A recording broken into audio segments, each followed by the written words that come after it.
गरीब केशव बंजारा भया, बालद भरी विचार, मन इच्छा पूर्ण करी, खुद कबीर केशव अवतार। जगत गुरु तत्वदर्शी संत रामपाल जी महाराज जी के सानिध्य में दिव्य धर्म यज्ञ दिवस के उपलक्ष्य में दिनांक 4 से 6 नवंबर 2025 को नेपाल सहित भारत के 13 सतलोक आश्रमों में 3 दिवसीय महासमागम का आयोजन किया जा रहा है। इस पवित्र अवसर पर 3 दिवसीय अखंड पाठ, विशाल भंडारा, विशाल सत्संग समारोह, दहेज मुक्त विवाह व रक्तदान शिविर जैसे कई भव्य कार्यक्रम होंगे, जिसमें निशुल्क नेत्र जांच और दांतों का उपचार किया जाएगा। आप सभी नगर व ग्राम वासियों को इस भव्य और अद्वितीय महासमागम में परिवार सहित सादर आमंत्रित किया जाता है। कृपया आप इस विशाल भंडारे और सत्संग में परिवार सहित पधार कर इस आयोजन की शोभा बढ़ाएं। इस कार्यक्रम का सीधा प्रसारण सतलोक आश्रम श्री धनाना धाम, तहसील गोहाना, जिला सोनीपत, हरियाणा, भारत से 6 नवंबर 2025 को सुबह 7:30 से दा टीवी NRI चैनल, संत रामपाल जी महाराज लाइव सत्संग यूट्यूब चैनल और जगत गुरु संत रामपाल जी महाराज फेसबुक पेज पर भी किया जाएगा। संत रामपाल जी महाराज एक ऐसे महान संत जिन्होंने अपनी सतभक्ति, तत्व ज्ञान, करुणा और सेवा के बल पर समाज में नई मिसाल कायम की है। संत रामपाल जी महाराज की अगुवाई में उनके सभी सतलोक आश्रमों से समाज कल्याण के अद्भुत कार्यों ने समाज को सुनहरे भविष्य की एक नई उम्मीद दिखाई है। संत रामपाल जी महाराज से नाम दीक्षा लेने के बाद लाखों लोगों की लाइलाज बीमारियां जैसे कैंसर, एड्स आदि ठीक हुई। संत जी के ज्ञान से प्रेरित होकर उनके अनुयायियों ने लाखों यूनिट रक्तदान किया। संत जी ने लाखों बहन बेटियों का दहेज मुक्त विवाह करवाया।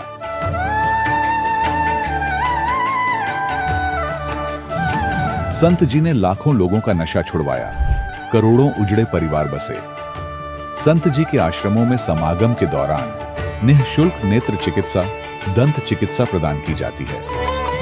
संत रामपाल जी महाराज द्वारा समय समय पर पर्यावरण संरक्षण के उद्देश्य से बड़े स्तर पर वृक्षारोपण किया जाता है। संत जी ने जरूरतमंदों को तत्काल राहत पहुंचाने के लिए एम्बुलेंस सेवा शुरू की। संत जी अपने अनुयायियों को देहदान के लिए प्रेरित करते हैं, जिससे मानवता की सेवा और चिकित्सा क्षेत्र में सुधार हो सके। संत रामपाल जी महाराज के सभी आश्रमों में हर रोज निशुल्क भंडारा आयोजित किया जाता है, जहां हर वर्ग, हर जाति और हर धर्म के लोग एक साथ बैठकर भोजन करते हैं।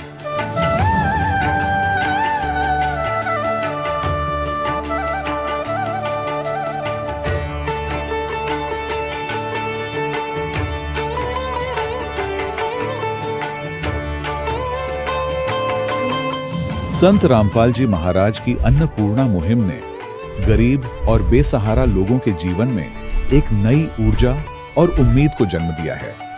घर घर खाद्य सामग्री और जरूरी मदद पहुंचाकर संत रामपाल जी महाराज ने लोगों को दुख और मजबूरी से लड़ने की ताकत प्रदान की है।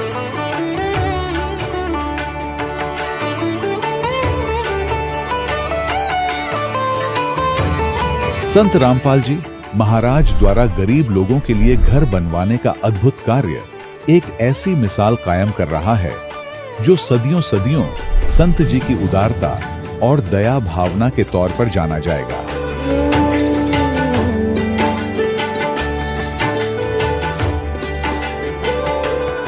संत रामपाल जी महाराज के आश्रम में हजारों बुजुर्गों को सम्मान और प्यार के साथ जीवन जीने का अवसर मिलता है। उनके खाने, रहने और स्वास्थ्य की पूरी जिम्मेदारी संत रामपाल जी महाराज उठाते हैं। अनाथ बच्चों के लिए संत रामपाल जी महाराज के सभी आश्रम किसी वरदान से कम नहीं। यहाँ उन्हें शिक्षा, संस्कार और भविष्य के लिए बेहतर अवसर प्रदान किए जाते हैं। चाहे बाढ़ हो, भूकंप या महामारी, संत रामपाल जी महाराज और उनके अनुयायी हमेशा ही जरूरतमंदों के लिए सबसे आगे खड़े रहते हैं। कोविड महामारी के दौरान संत रामपाल जी महाराज के आश्रमों से करोड़ों लोगों के लिए भोजन, दवाइयां और जीवन रक्षक सामग्रियां उपलब्ध कराई गई। चाहे गरीब की मदद हो या किसी शोषित और पीड़ित वर्ग के हक और सम्मान की लड़ाई, संत रामपाल जी महाराज ने हमेशा ही उनकी दबी आवाज को सरकारों तक पहुंचाया है और उन्हें उचित न्याय दिलवाने में अहम भूमिका अदा की है। समाज में आध्यात्मिक और सामाजिक मूल्यों के प्रति जागरूकता लाने में संत रामपाल जी महाराज हर कदम पर मानवता के सच्चे सेवक साबित हुए हैं।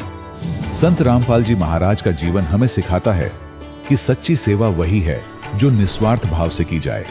आइए हम भी इस महान सेवा के कार्य में इस महान संत से जुड़ें और संत रामपाल जी महाराज से नाम दीक्षा लेकर अपने जीवन को धन्य बनाएं।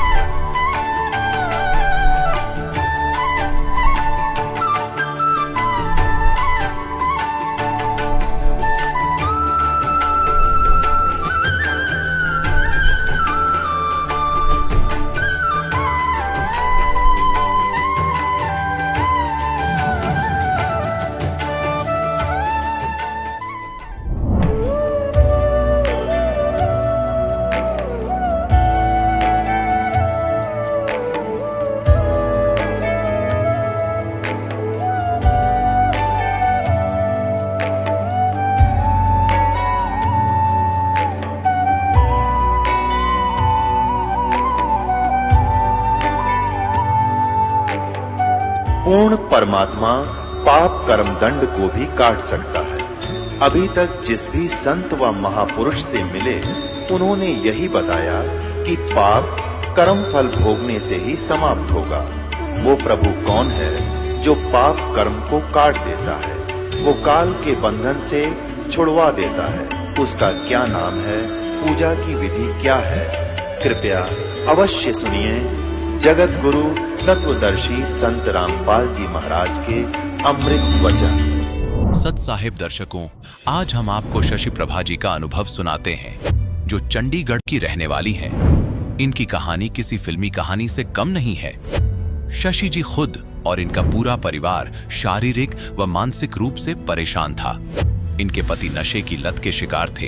इन्हें अपने जीवन में कोई खुशहाली नजर नहीं आ रही थी।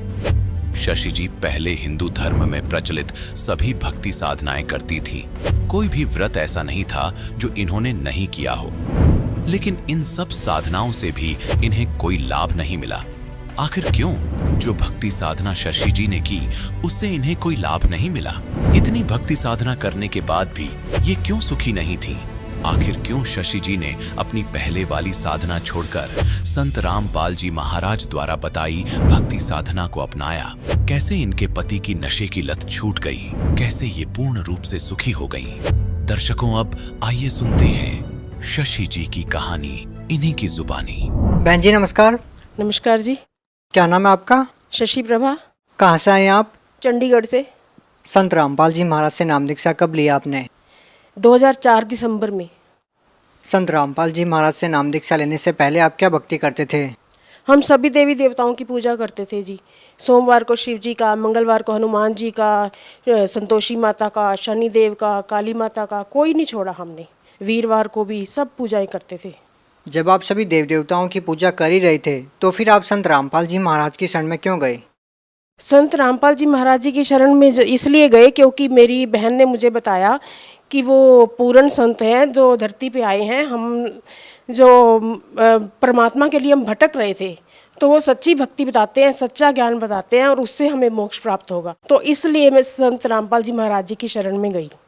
बहन जी, जो भक्ति विधि संत रामपाल जी महाराज ने आपको करने के लिए दी है, उसको करने के बाद आपको और क्या लाभ मिले? मुझे भगत जी बहुत ज़्यादा लाभ मिले। सबसे पहले तो मैं अपने शरीर से दुखी थी। मेरे को रीढ़ की हड्डी की बहुत ज़्यादा प्रॉब्लम थी। मेरा मणका दबा हुआ था, ना मैं कोई काम कर पाती थी, ना मैं झुक के कुछ भी सिर धोना या झाड़ू लगाना कुछ भी नहीं कर पाती थी। तो वो मुझे सबसे पहले तो वो ठीक हो गया। और उसके बाद घर में एक बार ऐसा हुआ कि मैं ऑफिस जा रही थी, तो हमारी जो है मेरे मन में आया कि गैस खुली पड़ी है, वापस जाओ और बंद करके आ। तो मैंने ध्यान नहीं दिया। मैंने कहा नहीं, शायद मेरा वहम होगा। तो मैं चली गई ऑफिस। और जब बच्चे स्कूल से आए 2:30 बजे, तो उनको गैस की स्मेल आई, उन्होंने ताला खोला, अंदर गए, उन्होंने सारी लाइटें जला दी, पंखे चला दिए, किचन में जाके एग्जॉस्ट फैन भी चला दिया और फिर मुझे फ़ोन करके बताया कि मम्मी आज तो आप गैस खुली छोड़ गए थे। और मैं भगत जी मैं हैरान रह गई कि मुझे ऑफिस वालों ने बोला कि बच्चों ने लाइट पंखा कुछ चला तो नहीं दिया। तो मैंने कहा बच्चों ने तो मुझे फ़ोन पे बताया कि उन्होंने सब पंखे चला दिए, दरवाजे खोल दिए और कुछ भी नहीं हुआ। और सर जी आप हैरान हो जाओगे सुन के कि वहाँ पे जोत भी जल रही थी घर में। और मैं हैरान हो गई सुन के कि भाई जोत भी जल रही है, तो बच्चे भी ठीक है मेरे, कुछ भी ऐसा नहीं हुआ। सबसे बड़ा लाभ मुझे ये हुआ। उसके बाद एक बार बेटी मेरी एक्टिवा पे जा रही थी, उसको एक गाड़ी वाले ने बहुत ज़ोर से धक्का मारा और वो भाग गया। उसके सिर में चोट लगी, उसके पूरे खूनो खून हो गई, वो उसकी याददाश्त चली गई। उसको जब किसी ने देखा सड़क पे, पुलिस वाले उसको लेके गए सेक्टर 16 हॉस्पिटल में, तो वहाँ पे उसकी याददाश्त चली गई थी। उसने अपना नाम भी वहाँ पे गलत लिखवाया। तो मुझे फ़ोन आया कि आपकी बेटी का ऐसे ऐसे एक्सीडेंट हो गया है। और मैं जब भाग के वहाँ पे पहुँची ऑटो करके, तब तक आधा पौना घंटा बीत चुका था, उसकी याददाश्त वापस नहीं आई थी। और मैं रास्ते में परमात्मा को पुकारती गई, नाम चलाती गई। मैंने कहा हे बंदी छोड़ सतगुरु रामपाल जी महाराज, कल मैंने सत्संग में आना है तो आप हमें ज़रूर बुलाना, मैंने आना ही आना है। बेटी को आपने ठीक करना है, आपकी बेटी है। तो जब मैं वहाँ पहुँची, मैंने बेटी को देखा, मैंने उसको बोला बेटे नाम चलाओ, जो हमें बंदी छोड़ सतगुरु रामपाल जी महाराज जी ने नाम दिया हुआ है वो नाम चलाओ। तो उसकी एकदम याददाश्त वापस आ गई, उसको याद आ गया कि हाँ ये मेरी मम्मी है, हमें नाम लिया हुआ है हमने। तो उसने भगत जी नाम चलाना शुरू किया और वो उसको ओटी में लेके गए। डॉक्टर ने बोला कि इसके सारे बाल कटेंगे यहाँ से और इसको स्टिच लगेंगे। तो जब वो ओटी में लेके गए, उन्होंने नाई बुला लिया बाल काटने के लिए और बेटी रोई जा रही थी कि मुझे बाल नहीं कटवाने। तो मैंने उसको बोला तू सिर्फ नाम चला, परमात्मा पे छोड़ दे, बंदी छोड़ सतगुरु रामपाल जी महाराज पे। तो फिर जब वो अंदर गए ओटी में, नाई भी बुला लिया उन्होंने, स्टिचेस का सामान भी बुला लिया। तो उन्होंने सर जी सारा सिर खोल के देखा बेटी का, कहीं कोई पता ही नहीं चल रहा था ब्लड आया कहाँ से है। कहीं कोई चोट नहीं थी, ना उसको कोई टांके लगे, ना उसके कोई बाल कटे। और सारा उसका सीटी स्कैन, एक्सरे जो भी हुआ उसमें सारी रिपोर्टें बिल्कुल नॉर्मल आई और वो बिल्कुल ठीक हो गई। और अगले दिन हम सत्संग में भी गए।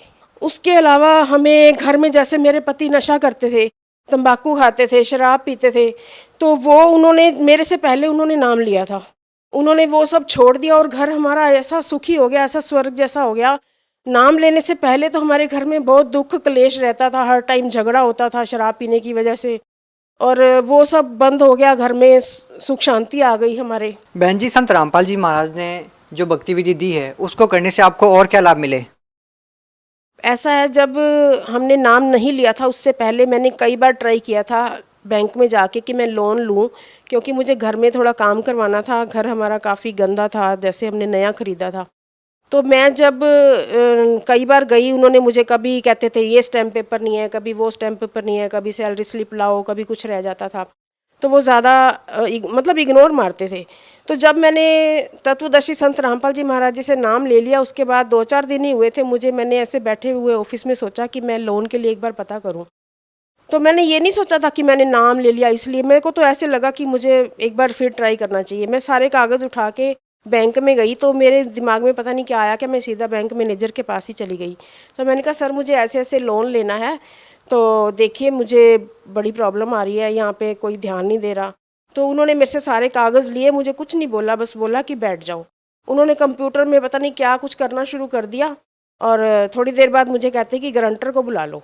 मैंने गारंटर को बुलाया और उनसे साइन करवाए और फिर मुझे कहते कि ठीक है आपका काम हो गया, आप जाओ।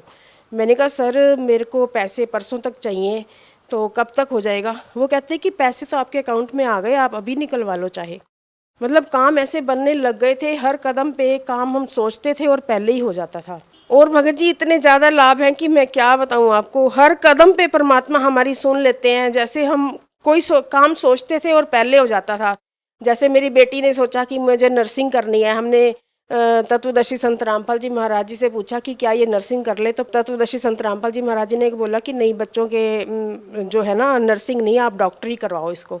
तो स्कूल से आए उसके कॉलेज वाले और उसको स्कूल से लेके गए और उसकी सिर्फ 25,000 रुपये 1 साल की फ़ीस में 4 साल की उसने डिग्री कर ली और आज वो डॉक्टर बन चुकी है और दुबई में जॉब कर रही है। बहन जी, जैसा कि आपने बताया कि पहले आप सभी देव देवताओं की पूजा करते थे, उस साधना को करने के बाद आपको कोई लाभ नहीं मिले, और जब आप संत रामपाल जी महाराज की शरण में गए तो आपको बहुत सारे लाभ मिलने लगे। तो आपको क्या भिन्नता नज़र आती है कि पहले जो साधना आप करते थे और संत रामपाल जी महाराज ने जो भक्ति विधि आपको दी है, उसमें आपको क्या भिन्नता नज़र आती है? आप क्या कहना चाहेंगे? संत रामपाल जी महाराज जी ने जो हमें भक्ति दी है वो वेदों और शास्त्रों के अनुसार दी है। उस भक्ति में ताकत है, उस परमात्मा की वाणी में ताकत है, जो सतगुरु रामपाल जी महाराज हमें शास्त्रों के अनुसार भक्ति करवाते हैं। बहन जी, जैसा कि आप कह रहे हैं कि संत रामपाल जी महाराज आपको शास्त्रों के अनुसार भक्ति दे रहे हैं, शास्त्रों के अनुसार भक्ति से आपका क्या तात्पर्य है? मतलब जो वेदों में लिखा है, जो गीता में लिखा है, जैसे हमारे को नाम लेने से पहले हमारे मम्मी हमें कहते थे हर रोज 18वां अध्याय पढ़ लिया करो। हमें ये नहीं पता था 18वां अध्याय पढ़ने से लाभ है या उसको समझने से लाभ है। तो हमें जगत गुरु तत्वदर्शी संत रामपाल जी महाराज जी ने उस 18वें अध्याय में लिखा क्या है उसको खोल के बता दिया कि परमात्मा ये कहते हैं कि भाई जो तत्वदर्शी संत है, जो 3 नाम का जाप देते हैं और जो जन्म मरण से छुटवाएं, जो मोक्ष प्राप्त करवाएं, वही भक्ति हमें करनी चाहिए। और वो भक्ति वेदों में लिखी है, शास्त्रों में लिखी है, गीता में लिखी है। बाकी जो संत हैं वो कुछ भी बोलते हैं, कोई राम की कहानी सुना देता है, कोई कृष्ण की सुना देता है, लेकिन हमें मोक्ष तो इसी भक्ति से मिलेगा ना जो परमात्मा हमें शास्त्रों के अनुसार बताते हैं, बंदी छोड़ सतगुरु रामपाल जी महाराज। बहन जी, देखिए, आपने कहा कि संत रामपाल जी महाराज शास्त्रों के अनुसार भक्ति बताते हैं। हम आपसे ये पूछना चाहते हैं कि हिंदुस्तान में हजारों लाखों धर्मगुरु हैं जिनके बहुत सारे शिष्य हैं, तो भगत समाज इस बात का निर्णय कैसे कर पाएगा कि कौन धर्मगुरु सही भक्ति विधि बता रहा है, कौन गलत? परमात्मा का सत्संग सुनना पड़ेगा उनको, बंदी छोड़ सतगुरु रामपाल जी महाराज जी का सत्संग सुनना पड़ेगा, उनका ज्ञान सुनना पड़ेगा। उनको अगर मोक्ष चाहिए, जैसे हम बचपन से ही सोचते थे कि परमात्मा कौन है, कहाँ मिलता है, कहाँ रहता है, हमें उन सवालों के जवाब तत्वदर्शी संत रामपाल जी महाराज जी की शरण में आने से, उनका ज्ञान सुनने से मिला। तो उनको ज्ञान सुनना पड़ेगा, परमात्मा का सत्संग सुनना पड़ेगा, तभी वो समझ पाएंगे और कंपैरिजन कर पाएंगे कि वो जहाँ पहले जा रहे थे, सुन रहे थे, वहाँ पे वो क्या बताते हैं और ये क्या बताते हैं। बहन जी, अगर हम बात करें संत रामपाल जी महाराज की, तो संत रामपाल जी महाराज के बारे में ये भी कहा जाता है कि संत रामपाल जी महाराज देवी देवताओं की भक्ति छुड़वाते हैं। जैसे कि पहले आप सभी देवी देवताओं की पूजा करते थे और अब आप संत रामपाल जी महाराज द्वारा दी गई भक्ति कर रहे हैं, तो क्या संत रामपाल जी महाराज देव देवताओं की भक्ति छुड़वाते हैं? नहीं, वो भक्ति नहीं छुड़वाते हैं, वो हमें सही भक्ति बताते हैं। देवी देवताओं के कौन से नाम जपने वाले हैं जिनसे हमें लाभ मिलेगा, वो सब देवी देवताओं का नाम जपवाते हैं, लेकिन विधि अनुसार बताते हैं, तो वो नाम जपने से हमें लाभ मिलता है। बहन जी, जैसे कि हम देखते हैं कि आपने बहुत सारी अलग अलग प्रकार की साधनाएं की, आपने व्रत उपवास भी किए, आपने कठोर साधनाएं भी की। ऐसे हिंदुस्तान में बहुत सारे लोग हैं जो अलग अलग प्रकार की साधनाएं करते हैं। तो बहन जी, आपको वो भक्ति करने से कोई लाभ नहीं मिला, तो आप उन लोगों को क्या कहना चाहेंगे जो लोग आज भी उस भक्ति विधि में आरूढ़ है? सब समाज से हाथ जोड़ के विनती करना चाहती हूँ कि सबको ही परमात्मा की तलाश होती है, सबको ही मोक्ष चाहिए, सबको ही सुख चाहिए। तो तत्वदर्शी संत रामपाल जी महाराज जी की शरण में आए और उनका सत्संग सुने, परमात्मा का ज्ञान सुने, उसके बाद भी निर्णय कर सकते हैं कि क्या सही है और क्या गलत है। जी, बहुत बहुत धन्यवाद।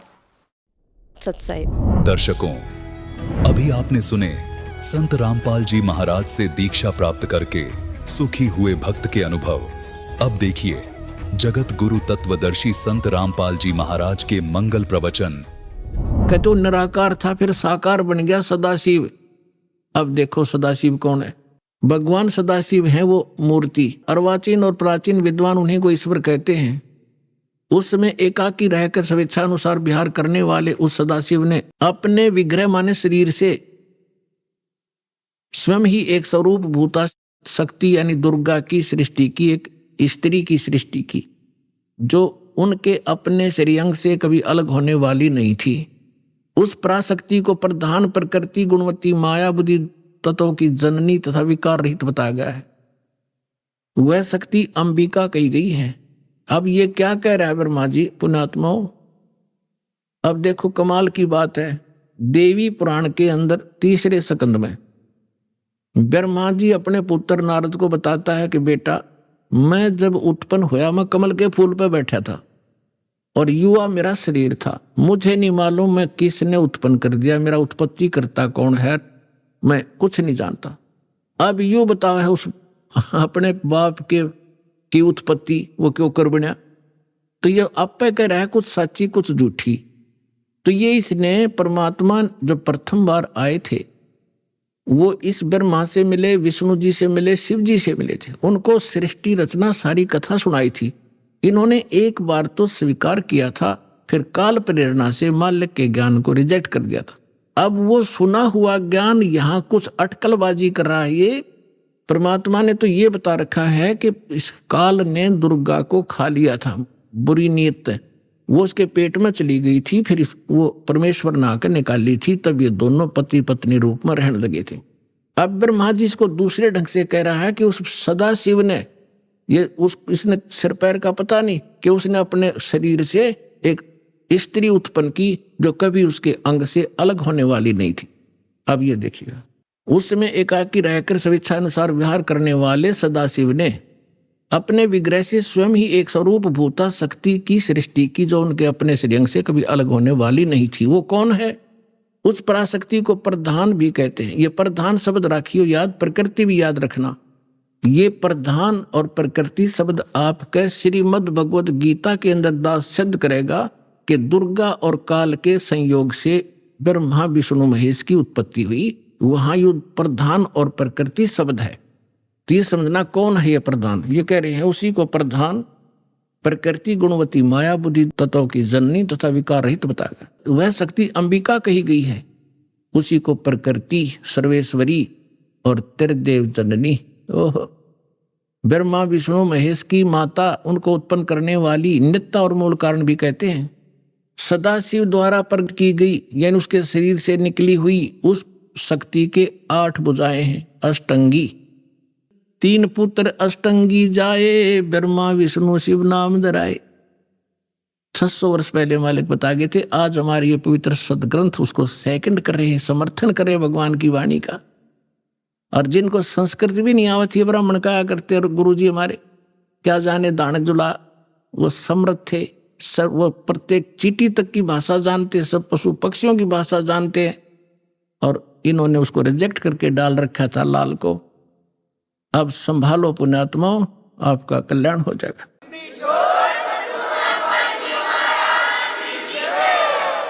उसको सदाशिव द्वारा प्रकट की उसकी शक्ति के 8 भुजाएं हैं। नाना प्रकार के आभूषण उसके श्री अंगों की शोभा बढ़ाते हैं। वह देवी नाना प्रकार की गतियों से संपन्न है और अनेक प्रकार के अस्त्र शस्त्र धारण करती है। एकाकिनी होकर वह माया संयोग वसात अनेक हो जाती है। वे जो सदाशिव हैं उन्हें परम पुरुष ईश्वर शिव शंभु और महेश्वर कहते हैं। यहां देखिएगा, अब 101 पृष्ठ पर आ गया रुद्र संहिता। वे अपने सारे अंगों में भस्म रमाए रहते हैं उन काल रूपी ब्रह्म ने।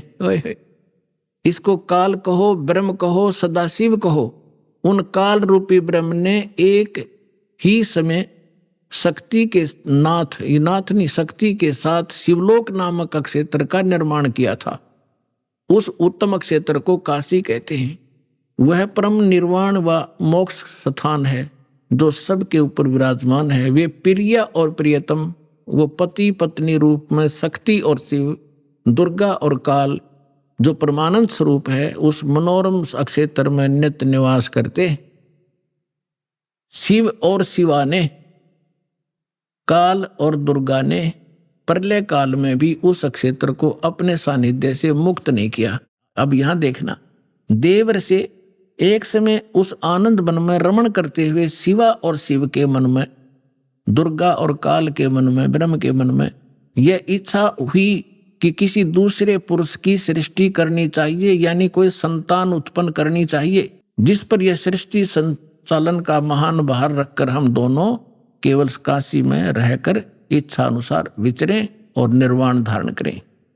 इन्होंने ये सोचा कि वे एक पुत्र उत्पन्न करें और उसके हवाले सारा युचार्ज दे दे, हम फिर आराम तरह करेंगे। देख, ऐसा निश्चय करके शक्ति सहित सर्वव्यापी परमेश्वर शिव ने अपने वाम भाग के 10वें अंग पर अमृत मल दिया। ये तटपट करनी थी, यानी उन पति पत्नी व्यवहार किया। फिर तो वहां से एक पुरुष प्रकट हुआ, एक लड़का उत्पन्न हुआ, ये देखिएगा 102 पृष्ठ पे।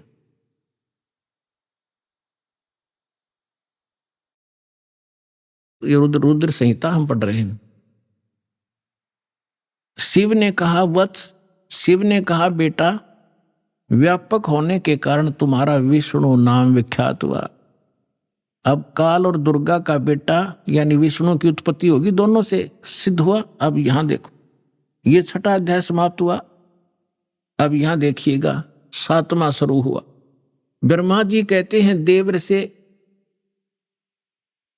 तत्पश्चात कल्याणकारी परमेश्वर शाम सदाशिव ने पूर्ववत प्रयत्न करके जैसे विष्णु उत्पन्न किया था, दोनों ने पति पत्नी व्यवहार करके मुझे अपने दाहिने अंग से उत्पन्न किया। मुने उस महेश्वर ने मुझे तुरंत ही अपनी माया से मोहित करके नारायण देव की नाभि कमल में डाल दिया, फिर लीला पूर्वक मुझे वहां से प्रकट किया। इस प्रकार इस कमल से उत्पन्न पुत्र के रूप में मुझे हिरण्यगर्भ का जन्म हुआ। अब ये शिव पुराण का अनुवाद करता विचलित हो गया कि यहां तक, क्योंकि शिव का पुजारी होगा यू, इसने यहां तो कर दिया कि विष्णु और ब्रह्मा की उत्पत्ति तो बता दी क्लियर कि सदाशिव काल रूपी ब्रह्म और दुर्गा, इनसे दोनों की उत्पत्ति होगी। अब यहां विचलित हो गया यो। ले कहते हैं चोर चुरावे तुंबड़ी और गड्ढे पानी में, वो गड्ढे हुआ ऊपर आवे ना, सच्चाई छानी नहीं। अब इन तीनों के पिता हैं ये और सिद्ध करते हैं। ये देखिएगा इसी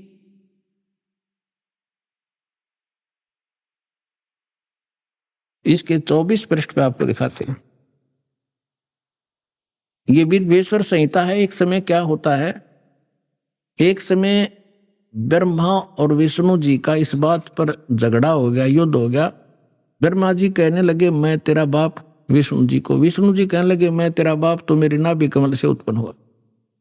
इन दोनों का झगड़ा हो गया। ये लंबी कहानी फिर बताएंगे। तो इनके पिता ने सोचा ये लड़का मरेंगे, उसने इनके बीच में एक लिंग खड़ा कर दिया, एक तेजो में पिलर, नीचे से बहुत लंबा चौड़ा।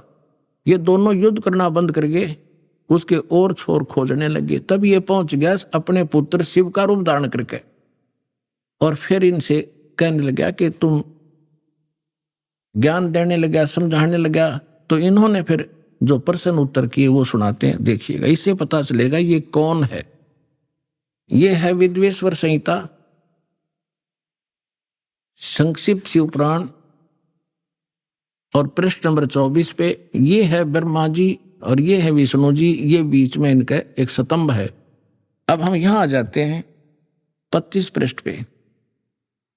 ब्रह्मा और विष्णु ने पूछा प्रभो, ब्रह्मा विष्णु फिर उसे वार्ता करने लगे काल से, सृष्टि आदि 5 कर्तों के लक्षण क्या है ये हम दोनों को बताइए।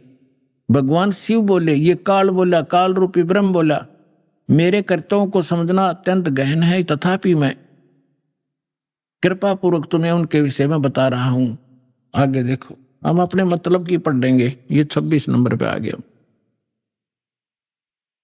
अब ये क्या कह रहा है काल अपने इन ब्रह्मा और विष्णु दोनों को, पुत्रो तुम दोनों ने तपस्या करके प्रसन्न हुए मुझ परमेश्वर से सृष्टि और सतिथि नामक 2 कृत प्राप्त किए। ये दोनों तुम्हें बहुत प्रिय हैं। इसी प्रकार मेरी विभूति स्वरूप रुद्र और महेश्वर ने, ये ने है गलत से मेरे विस्मरण, ने 2 अन्य उत्तम कृत संहार और तिरोभाव मुझसे प्राप्त किए हैं। अब क्या हो गया, 2 थे ब्रह्मा विष्णु और ये महेश्वर और रुद्र, इन चारों का बाप है ये बोलने वाला, जो बस इतना सिद्ध करना चाहो था दासात को।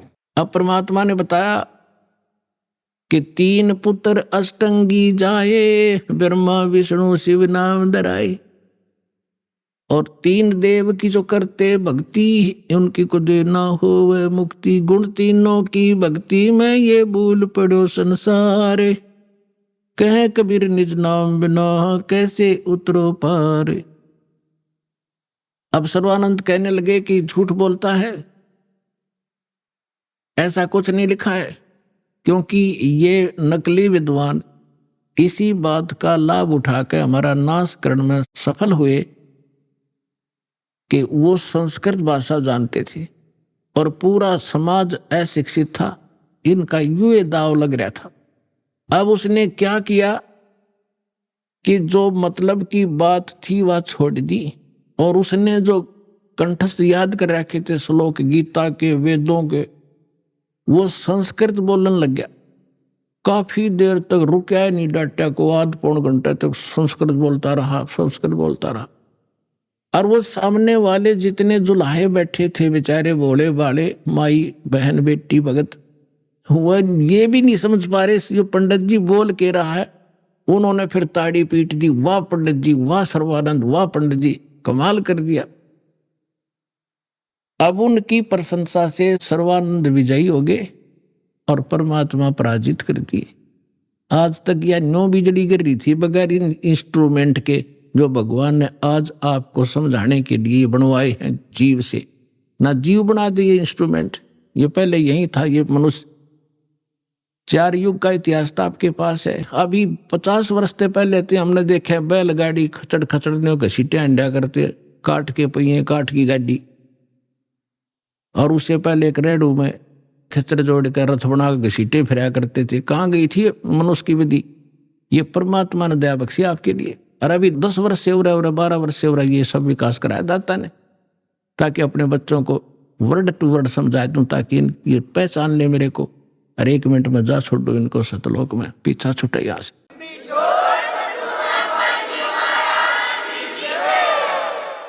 अब सर्वानंद फूल गया, भगवान की बात। उनको तो सिर्फ हार जीत चाहिए थी, भक्ति ना भगवान। तो परमात्मा बोले भाई ठीक है सर्वानंद, आप जीत के मार गया, अब ठीक है जा तू अपने घर ने। कहने लगा ऐसे नहीं जाऊंगा, मेरी माँ ने कहा है कि लिख कर दे तू। परमात्मा बोले मैं तो अशिक्षित हूं, तू लिख ले, आप लिख लो, मैं अंगूठा ला दूंगा। हाँ ठीक है। उसने लिख लिया। शास्त्रार्थ में सर्वानंद विजयी हुए और कबीर जी पराजित हुए। परमात्मा का अंगूठा लगवा लिया और लेकर कागज ने चल पड़ा। अब वहां जाके उसकी माँ बोली रे भाई आ गया? कहाँ आ गया माँ? हो गया तुम्हारा शास्त्रार्थ? हक हो गया।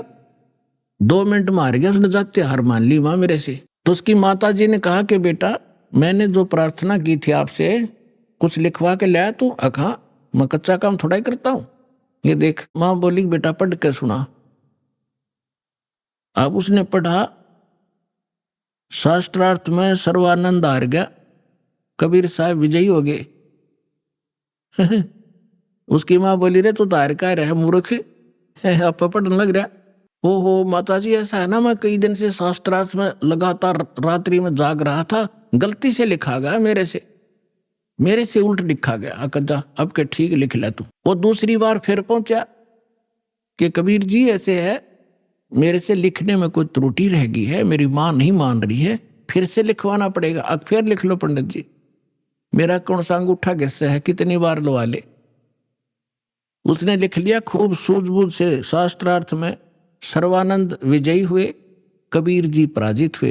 परमात्मा ने अंगूठा ला दी। वो फिर जाकर कहा कि ले माता जी सुनाऊं। पहले तो उसको ही भ्रम था कि शायद मेरे से गलत लिखा गया होगा। अब सुना बेटा, शास्त्रार्थ में सर्वानंद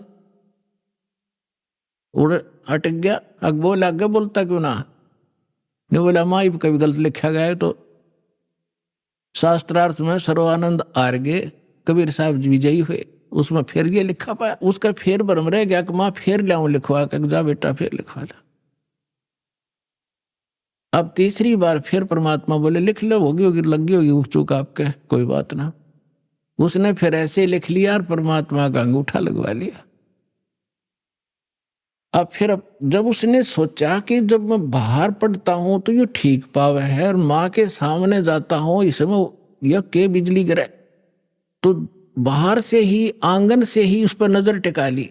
अपने घर में घुसने से पहले उस पर न्यू करता जा, कति न्यू डांट रहा नजर। अकमाता सुनाऊं? अक सुना। उसके सामने अक्सर पलट गए, जैसे कंप्यूटर में पलट जाया करे।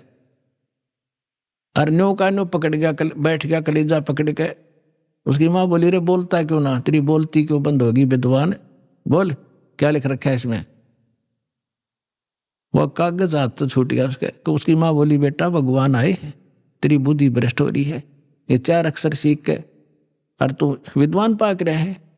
जो ज्ञान उस परमात्मा का है तेरे पास तक कख भी नहीं बेटा, मैं तेरी भी कथा सुन रखी है, बहुत दिन हो गए। अब अपनी माँ के चरणों में पड़कर रोने लग गया। नो बोला, माँ मैं तो घना नीच हूँ, सचमुच जो वो बोल रहे थे सारी लिखी है पुराणों में, जो वो बतावे थे, और मैंने अहंकार वश कति नहीं मानी। तो माँ बोली, बेटा मेरी आत्मा कह रही है तू इकलौता पुत्र है, और तू ऐसा बिरान माटी ऐसी दुर्गति होगी तो कुत्ते की योनि में जागा। बेटा यह विदुता काम नहीं आवे, भगवान की शरण और वो मंत्र में काम करेंगे, मेरी आत्मा खुश हो जाएगी, तो नाम ले ले। न बोला, माँ मेरे साथ चलो, मैं अब तो जाऊंगा, मैंने शर्म आवेगी। अब चल मैं तेरे साथ चलूंगी बेटा।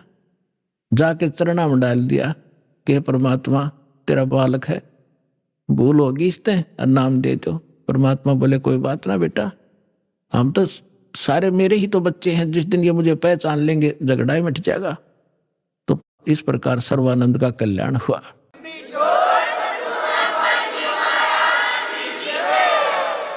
तो पुण्यात्माओं, अब क्या समस्या आई? अब सर्वानंद विद्वान, सब जाने बड़ा महापुरुष और सब वेदों का ज्ञाता, सब हरा रखे उसने। अब वो समझावे औरों को कि भाई वास्तविकता ये नहीं है, ये है जो परमात्मा ने ज्ञान सुनाया था। अब सर्वानंद की कोई नहीं माने, क्यों? काल ने तुम्हारा जाल फैला रखा और उसको जात तय घेर दिया ब्राह्मणा ने, पंडित होकर दानक का चेला हो गया। ज्ञान तो स्वीकार करना दूर रहा, उसका इतना विरोध कर दिया, लेकिन वो भगवान को पहचान चुका था। उसने समझ में आ गई थी कि जात तय कहते कुछ भी डाल दो, मेरा तो दाव लग गया। तो दोनों माँ बेटा ने भक्ति करी और अपना कल्याण करवाया। तो पुण्यात्माओं, ऐसे ही परमात्मा आपके पीछे पड़ा हुआ है।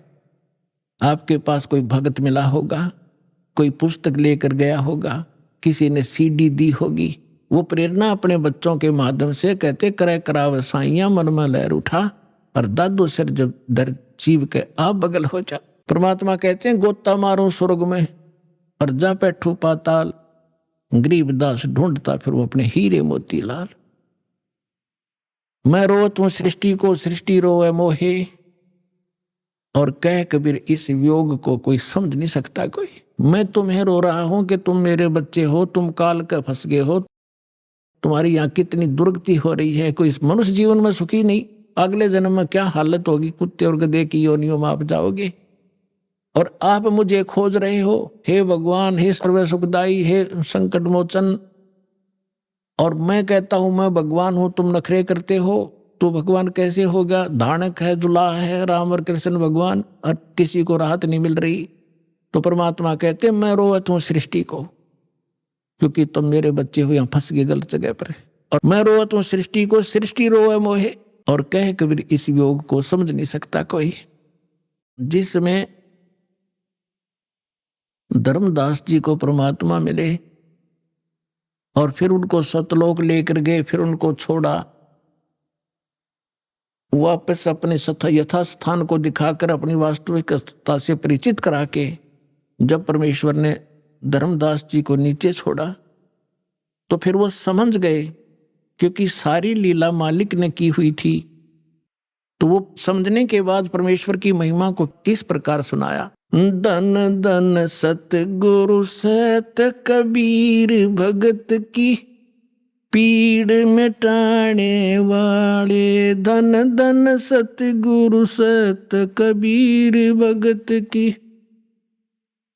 पीड़ मिटाने वाले, भगत की पीड़ मिटाने वाले, भगत की पीड़ मिटाने वाले, धन धन सतगुरु सत कबीर भगत की। रहे नल नील यतन करे हार, तब सतगुरु से करी पुकार। रहे नल नील यतन करे हार, तब सतगुरु से करी पुकार। जा सतरेखा लिखी अपार सिंधु पे सिला तिराने वाले। जा सतरेखा लिखी अपार सिंधु पे सिला तिराने वाले। धन धन सतगुरु सत कबीर भक्त की पीड़ मिटाने वाले। भक्त की पीड़ मिटाने वाले, भक्त की पीड़ मिटाने वाले। धन धन सतगुरु सत कबीर। डसी सर्प ने जब जा पुकारी, इंद्रमती अकुला डसी। सर्प ने जब जा पुकारी, इंद्रमती अकुलाए। आपने तुरंत करी सहाय बेरूली। मंत्र सुनाने वाले, आपने तुरंत करी सहाय बेरूली। मंत्र सुनाने वाले। धन धन सतगुरु सत कबीर भगत की पीड़ मिटाने वाले। भक्त की पीड़ मिटाने वाले, भक्त की पीड़ मिटाने वाले। धन धन सतगुरु सत कबीर भगत की पीड़ मिटाने वाले। दामोदर सेठ के हो थे अकाज, अर्ज करी थी डूबता देख जहाज। दामोदर सेठ के हो थे अकाज, अर्ज करी डूबता देख जहाज। लाज मेरी रखियो गरीब नवाज, समुद्र से पार लंघाने वाले।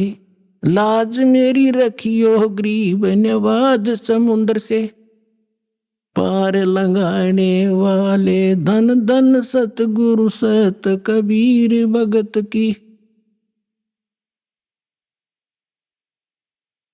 कह कर जोड़ दीन धर्मदास दर्श दे पूर्ण करियो आस। कह कर जोड़ दीन धर्मदास दर्श दे पूर्ण करियो आस। मेटियो जन्म मरण की तरास, सत्य पद प्राप्त कराने वाले। मेटियो जन्म मरण की तरास, सत्य पद प्राप्त कराने वाले। धन धन सतगुरु सत कबीर भगत की पीड़ मिटाने वाले। भक्त की पीड़ मिटाने वाले, भक्त की पीड़ मिटाने वाले। धन धन सतगुरु सत कबीर भगत की कह कर जोड़ दीन धर्मदास दरस दे पूर्ण करियो आस। कह कर जोड़ दीन धर्मदास दरस दे पूर्ण करियो आस। मेटियो जन्म मरण की तरास, सत्य पद प्राप्त कराने वाले। मेटियो जन्म मरण की तरास, सत्य पद प्राप्त कराने वाले। धन धन सतगुरु सत कबीर भगत की पीड़ मिटाने वाले। अभी आपने सुने संत रामपाल जी महाराज के मंगल प्रवचन। आइए अब सुनते हैं संत रामपाल जी महाराज से नाम दीक्षा लेकर सतभक्ति करके अद्भुत लाभ प्राप्त करने वाले अनुयायी के विचार। ये कहानी है मध्य प्रदेश के गुना जिले के रहने वाले करण दास जी की। उनके जीवन में आए अद्भुत बदलाव की।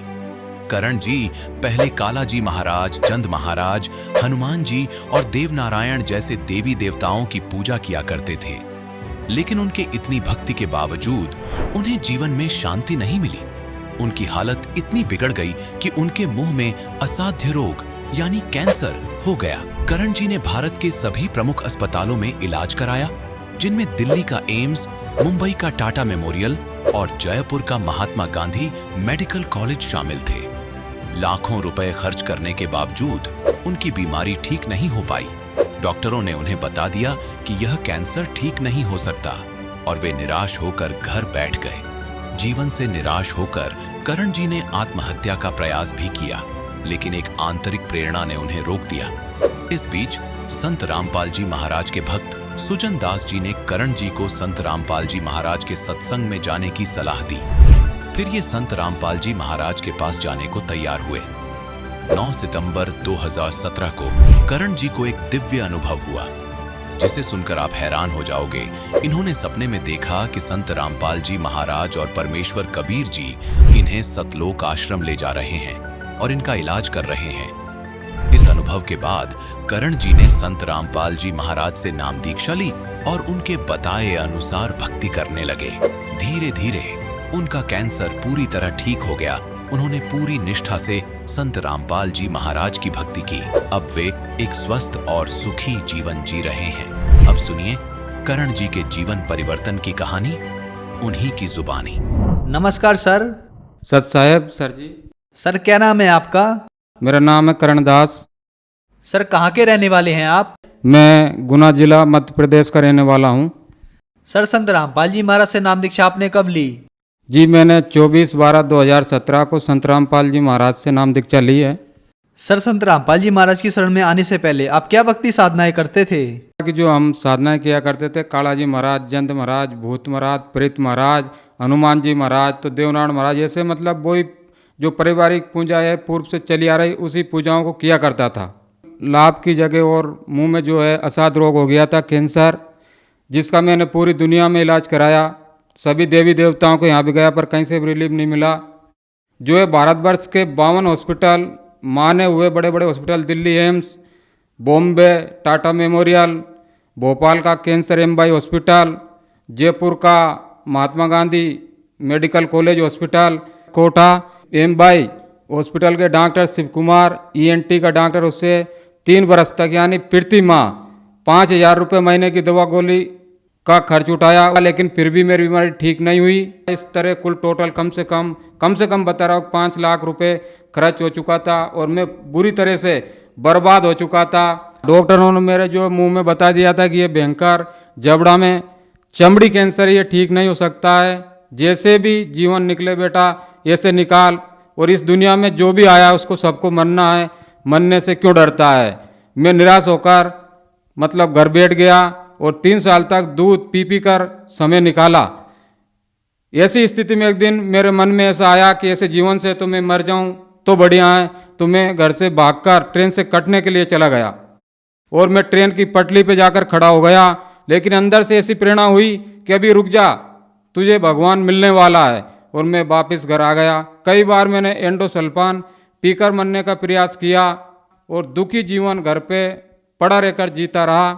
इसी के लिए मैं कम से कम हिंदू धर्म के जो तांत्रिक है उनके पास और मुस्लिम धर्म के जो तांत्रिक है उनके पास भी गया।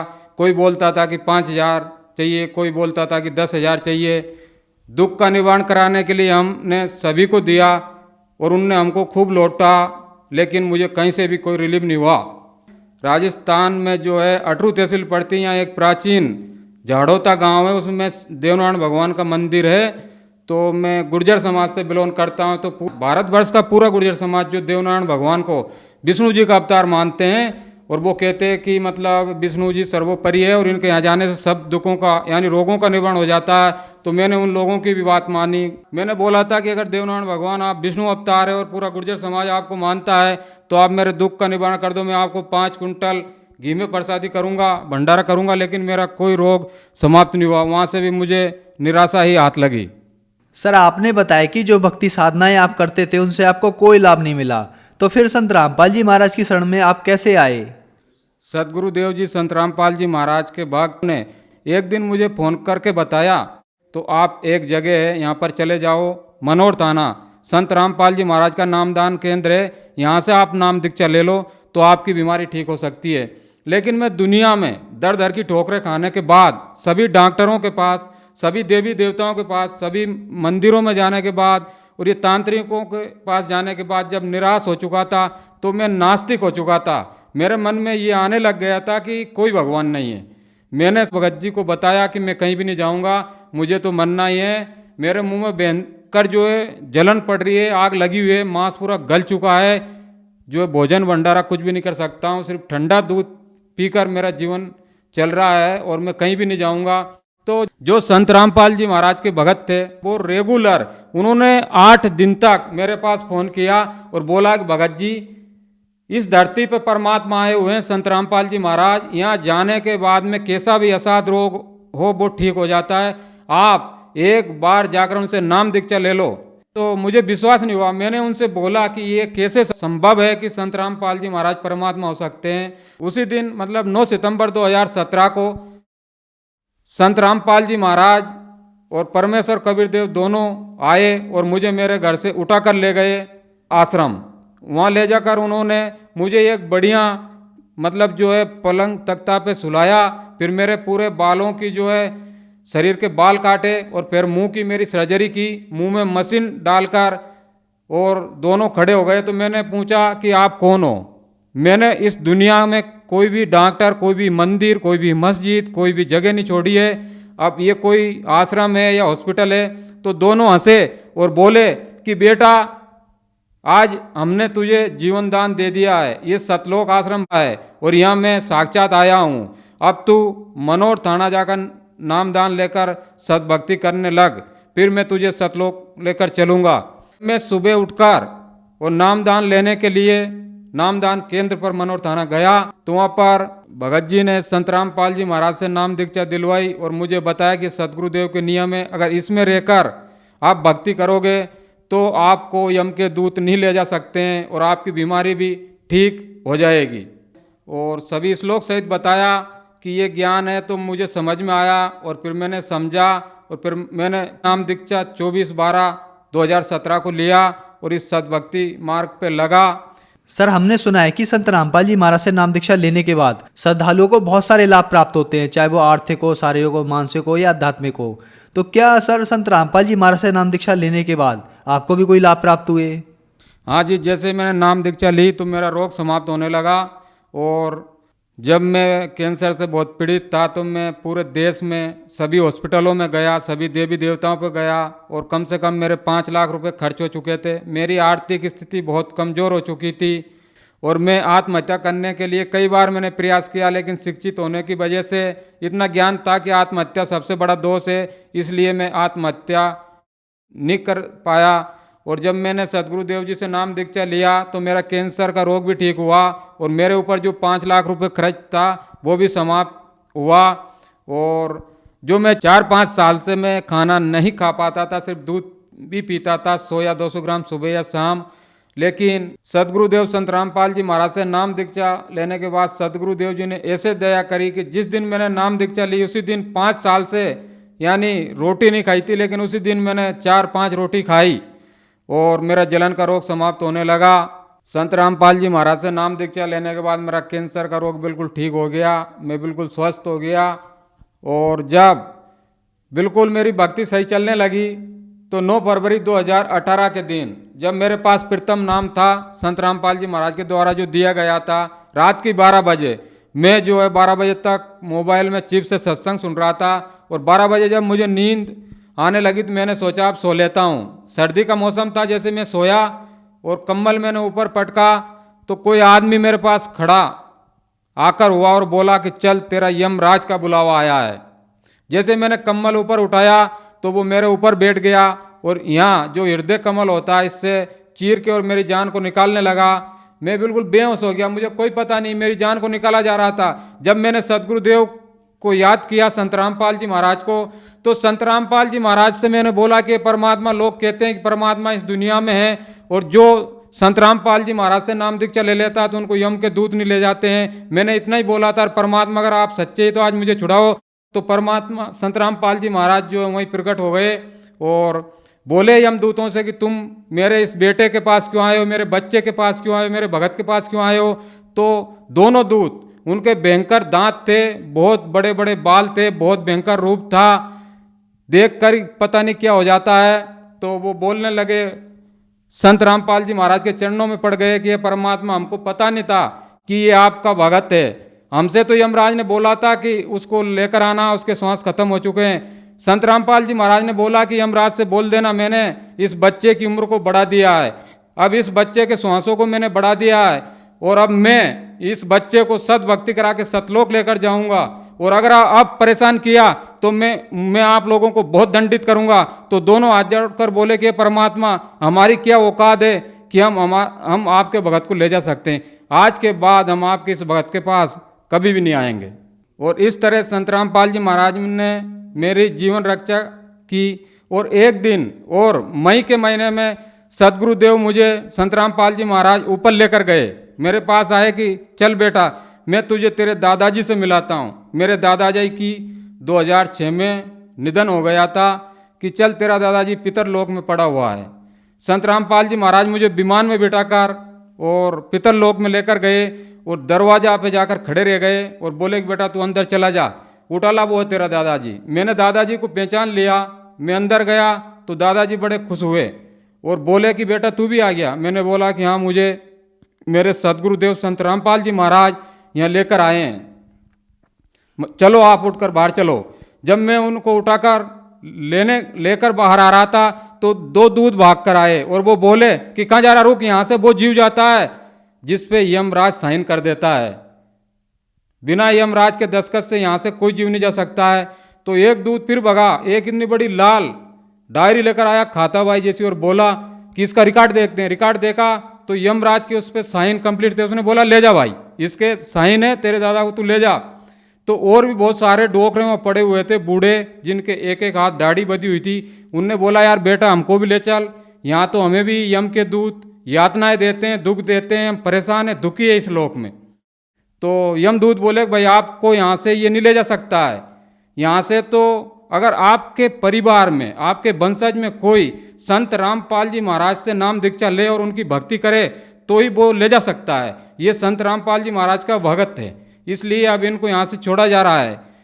जैसे ही मैं दादाजी को लेकर बाहर आया तो संत रामपाल जी महाराज वहीं खड़े हुए थे।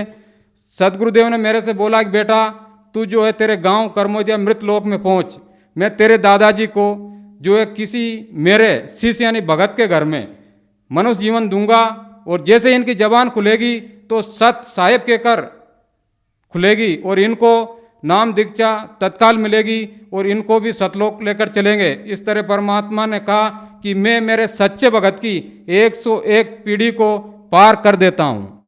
इस तरह संत रामपाल जी महाराज ने मेरे ऊपर तो दया करी, मेरा कैंसर का रोग भी ठीक हुआ और मेरे दादाजी पर भी दया करी जिनका निधन हो गया था सन 2006 में। और जो पूर्व में हम गलत साधनाएं करते थे देवी देवताओं की, पितर पूजा, 6 मासी 12 मासी पिंडदान आदि क्रियाएं हमारे दादाजी किया करते थे, इस कारण वो पितर लोक में पड़े हुए थे। पितर लोक जो नरक में आता है और वहाँ बहुत सारी यातनाएं भोग रहे थे, लेकिन संत रामपाल जी महाराज ने मेरे दादाजी के ऊपर भी दया करी और उन्हें मनुष्य जीवन दिलाकर और उनको भी अपने जीवन का जो है कल्याण कराने का अवसर सदगुरुदेव ने दिया।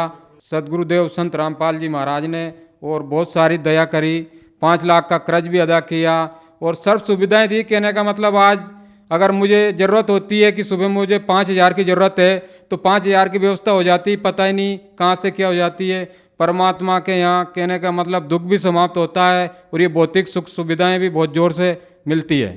संत रामपाल जी महाराज से मैंने नाम दीक्षा नहीं ली, इसके पहले मैं बहुत शराबी इंसान था। कम से कम एक दिन में 5,000 या 6,000 का शराब पी जाया करता था, जिससे भी मेरी जो है स्थिति बहुत खराब थी और सब लोग मेरे से दुखी थे। लेकिन आज जब संत रामपाल जी महाराज से नाम दीक्षा ली तो शराब तो दूर की बात है, लेकिन कोई अगर बीड़ी भी पीता है तो ये मानो कि 10 फीट दूर से ही बदबू आ जाती है, वहाँ खड़ा रहने का भी मन नहीं होता है। तो जो श्रद्धालु आज आपको देख रहे हैं वो भी किसी न किसी बीमारी से ग्रस्त हैं और ठीक होना चाहते हैं, तो क्या वो भी संत रामपाल जी महाराज से नाम दीक्षा लेने के बाद ठीक हो सकते हैं? उनके लिए आप क्या कहना चाहोगे? सिर्फ निवेदन कर सकता हूँ कि जो कैंसर पीड़ित है, क्योंकि मैंने कैंसर का रोग देखा है, मैंने दर दर की ठोकरें खाई है कि कैंसर का रोग एक इतना भयंकर रोग है कि मरीज जिसको कैंसर होता है वो तो दुखी होता ही, लेकिन उसका पूरा परिवार, पूरा रिश्तेदार, उसके पूरे मिलने वाले सब बहुत दुखी हो जाते हैं। परिवार की आर्थिक स्थिति बहुत खराब हो जाती है। डॉक्टर लूट मार करते रहते हैं, कहीं 1 लाख का ऑपरेशन, कहीं 2 लाख का ऑपरेशन, लेकिन बीमारी कहीं भी खत्म नहीं होती है। मेरा ऐसे दिन दुखी कैंसर पीड़ित सर्व समाज से, पूरे भारत से नहीं बल्कि पूरी दुनिया वालों से निवेदन है इस दास का कि इस दुनिया में परमात्मा आए हुए हैं संत रामपाल जी महाराज, जिस तरह मुझे सुखी किया, अगर और कोई भी उनसे आकर नाम दीक्षा ले, जिस तरह मैं सुखी हुआ, मेरा कैंसर ठीक हुआ, उनका भी कैंसर ठीक होगा। सर्व समाज संत रामपाल जी महाराज से नाम दीक्षा ले और अपने मनुष्य जीवन का कल्याण कराएं। सर, संत रामपाल जी महाराज से नाम दीक्षा कैसे ली जा सकती है? देखिए, आज सदगुरुदेव संत रामपाल जी महाराज के सत्संग यानी प्रवचन कम से कम बहुत सारे टीवी चैनलों पे चलते हैं। वहाँ पर एक जो पट्टी चलती है उसमें मोबाइल नंबर आते हैं। कोई भी अगर उनसे नाम दीक्षा लेना चाहे तो उस पर संपर्क कर सकता है। आज पूरे भारत में नहीं बल्कि पूरी दुनिया में आज उनके सभी जगह नामदान केंद्र खोल दिए गए हैं। संत रामपाल जी महाराज ने दया करी है कि भारतवर्ष के सभी जिलों में नामदान केंद्र खोल दिए गए हैं। उस टीवी पे जो नंबर आते हैं उस पर जब भी कोई फ़ोन लगाकर पूछेगा और नाम दीक्षा लेना चाहे तो उनको बता दिया जाता है उनका नज़दीकी जो नाम दान केंद्र होता है, वहाँ अपना नाम दीक्षा लेकर अपने जीवन का कल्याण यानी मोक्ष करा सकते हैं। धन्यवाद सर। सच साहेब।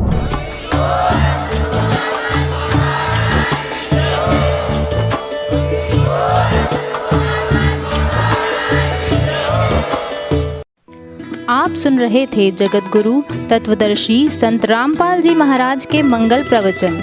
अधिक जानकारी के लिए संपर्क करें।